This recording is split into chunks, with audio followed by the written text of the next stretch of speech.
चल रहा था। आपको पता है कि हिंदुस्तान के संविधान बाबा साहब अंबेडकर के नेतृत्व में जिस संविधान को पारित किया गया, उस संविधान के 75 साल पूरे हो रहे हैं।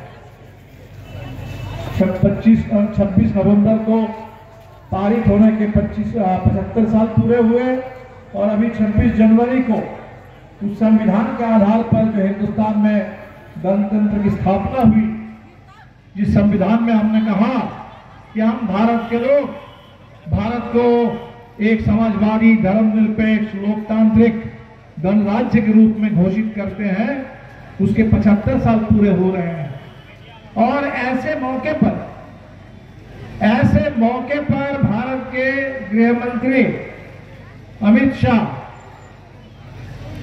संविधान के 75 साल पूरे हो रहे हैं, ऐसे मौके पर बाबा साहब अंबेडकर को लेकर के अनाप शनाप बात करते हैं उस संसद में बैठ के।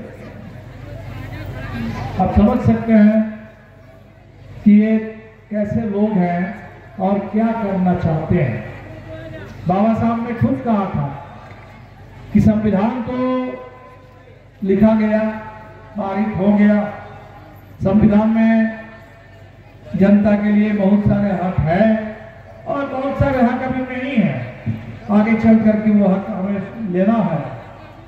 लेकिन सवाल सिर्फ संविधान का नहीं है, सवाल उन लोगों का है जिन लोगों के हाथ में ये संविधान की जिम्मेदारी जाएगी।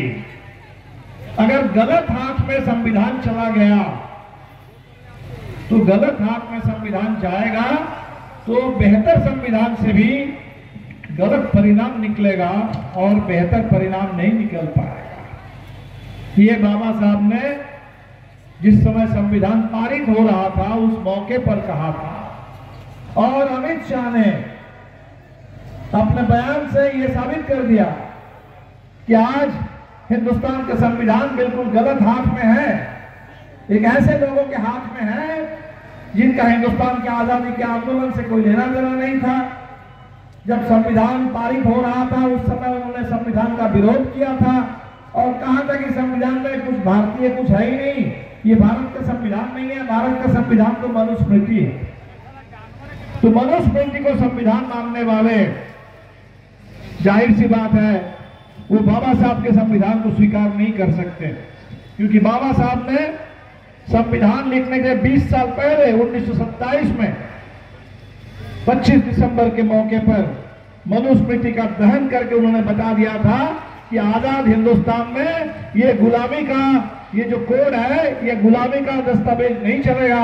आजाद हिंदुस्तान में आजादी वाला संविधान होगा, जिस संविधान में न्याय की बात होगी, बराबरी की बात होगी, सबके लिए भाईचारा, सबके लिए बराबरी और आजादी की बात गारंटी होगी। अभी हमने सुना आरएसएस के सर संचालक मोहन भागवत क्या कह रहे थे कि ये राम मंदिर जो अयोध्या में बना, इसी से हिंदुस्तान को असली आजादी मिली है। जो 47 में आजादी थी वो असली नहीं थी, वो आजादी की कह रहे कि उसकी प्रतिष्ठा हुई है राम मंदिर बनने से।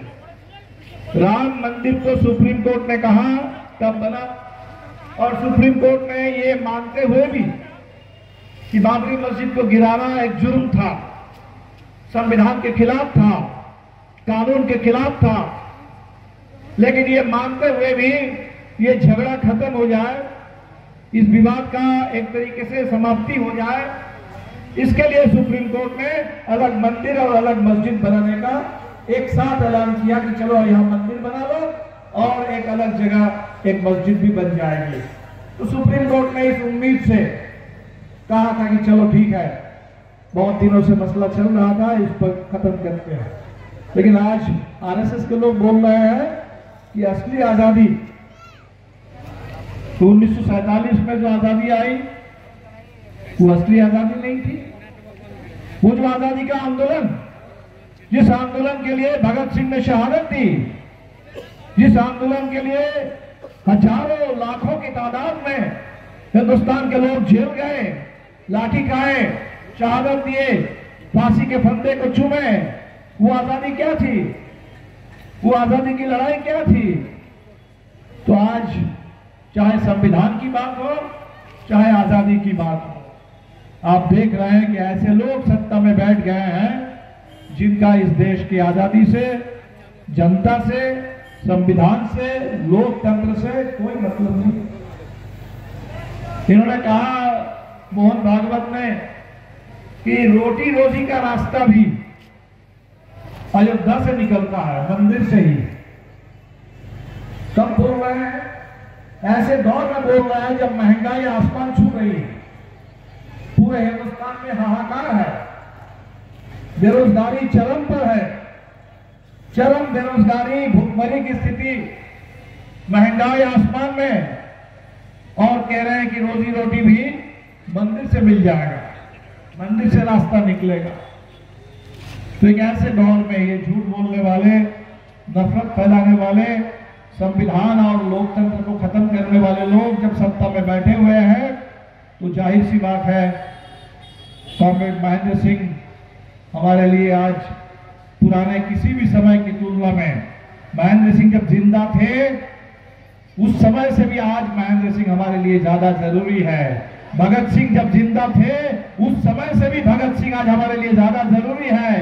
बाबा साहब अम्बेडकर जब जिंदा थे उस समय से भी लिए आज बाबा साहब अम्बेडकर और उनका संविधान हमारे लिए उससे भी ज्यादा जरूरी